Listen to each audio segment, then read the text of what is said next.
Sementara itu dalam 2 hari ini, Saudara, PSSI menggelar seleksi asisten pelatih lokal dan asisten pelatih fisik untuk membantu Patrick Kluivert di Timnas Senior. Pada Senin 3 Februari, PSSI menyeleksi asisten pelatih lokal untuk membantu Kluivert. Salah satu yang diseleksi adalah mantan penyerang Timnas Indonesia yang baru kembali dari Italia, Kurniawan Dwi Yulianto. Usai diumumkan membantu Indra Syafri di Timnas U20, kini Kurniawan juga diseleksi untuk menjadi asisten di Timnas Senior.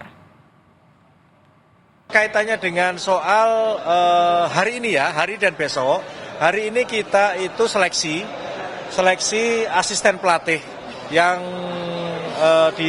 lokal, dan besok itu seleksi asisten pelatih fisik. Sehingga dari beberapa yang diseleksi, tentu nanti akan diumumkan secara resmi oleh PSSI. Yang pasti proses seleksi itu pasti akan dipilih dari yang terbaik dari yang baik. Kurniawan juga salah satu kandidat yang saat sekarang ini ikut seleksi. Jadi untuk asisten senior.